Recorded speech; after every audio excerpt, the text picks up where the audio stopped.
Yes, people. Welcome back to Let's Talk Therapy. I'm your trainee psychotherapist. Welcome. If you're new to the channel, this is a page where I talk about mental health slash social commentary on things. And today, unfortunately, I'm making a video that no one wants to do these type of videos. But what I've understand about life, that life does happen. Life can be a bit cruel. And right now, many people around the world, Liverpool fans, a mother, a wife, kids, family, friends, are mourning the loss of Diogo Jota. At the age of 28, him alongside his brother lost their lives in a car crash. And I don't want to get into the specifics of how obviously there must be lots of information out there. The news is out there for you to find out about how it happened. I wanted to share my respect and condolences to the family and friends of Diogo Jota and his brother Andre Jota Silva. This was a tough one. I was at work. I work, I don't shy away that I work in a school, and one of the teacher came up to me, called me over, and told me the news. And I went online and checked it out, and I saw, yeah, it's confirmed. These are news that you want to say, no way, this is not true. And yeah, I was honest. I said to the kid that I'm working with, I said, hey, Mrs. Amber's going to be pretty upset today. And obviously he's a big football fan, he's an Arsenal fan, he knew what's up as well. And shout out to him because he was very kind, very respectful today. Nice kid that, even rubbed my back. I shed a little tear. And I'm trying to do my best to contain myself here. A word that is used in therapy, as from perspective of a psychotherapist. And when you have clients, you talk about containing the client in the space where they are allowed to, feel the raw emotions. And I've spoken to clients that have dealt with loss, and you see the grieving sort of stage, and part of that was through the work of sort of therapy that's been able to sort of actualize and come to sort of reality of it. But nevertheless, I think first and foremost, Diogo Jota, it just stuns. It's heartbreaking. It's heartbreaking. And for me as well, on a personal note, before I get into that sort of lens of the psychological toll, I'm a father of myself. He's 28, I'm 29. I've got 2 kids. He had 3 kids. He recently got married.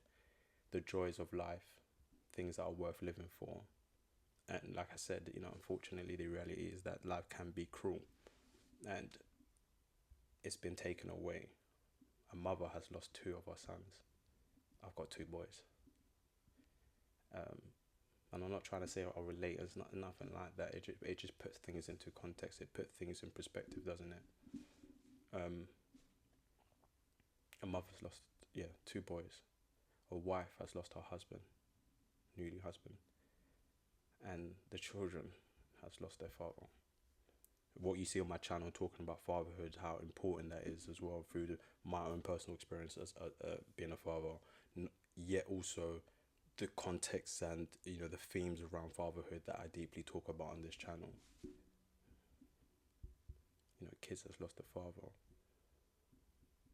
and mother has lost their sons. I repeat, because sometimes you don't want to utter these things, but yeah, again, these are things that do happen.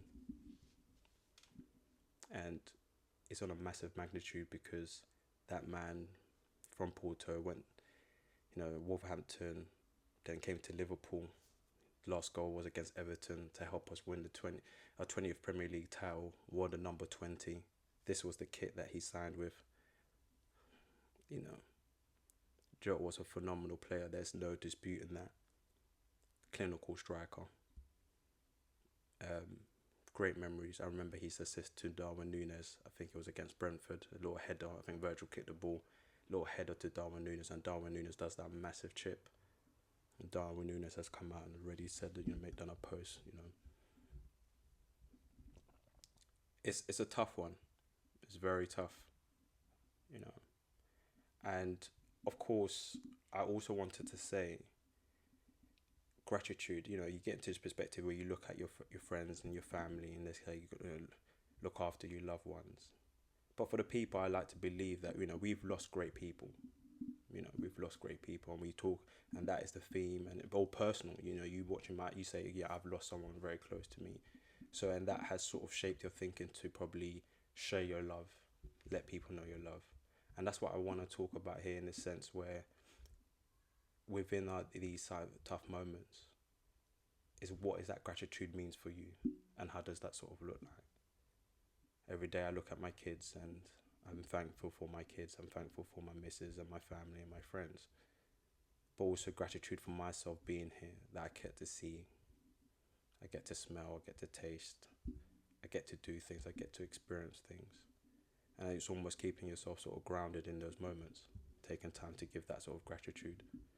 That's why on a personal level, as much as I share the gratitude that's there, is also giving gratitude to oneself, finding time to find your own peace, be thankful. I already see what people's doing, you know, showing their respect. But I think in that in-house, it must be very tough right there, very tough. And I just hope that they get the right support for everyone in that intermediate family. So yeah, I don't want to make this video as long. It's just raw. It's just my sort of lens. And you know, it puts into perspective that not only that it happened, you know, I don't know Jota personally, yeah, but you feel a deep connection, you feel the loss.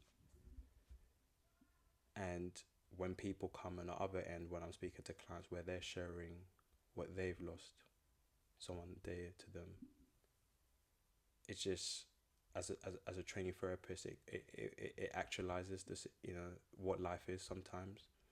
So that's why sometimes, as much as I'm hurting, of course, but in the lens of when you're in that space, when you're giving that client to mourn that, to give that space where they get to show their sort of vulnerability with that, and talk about that sort of thing. That's why, you know, there's different models that you may use with clients. You know, the 6 stages of grief, that are there, and many tools. But most importantly, allowing the client to express that, to feel that, to be emotionally there, to connect that, because sometimes you can be so detached from that, where it becomes numb. Yeah. So that is that psychological lens that I just wanted to share my little 2 pence. Obviously, there's so much more to it, but no, the the world has lost a genuine kind person in the world of football. Um, it's really heartbreaking. It really is. So, yeah, I just want to leave it as that.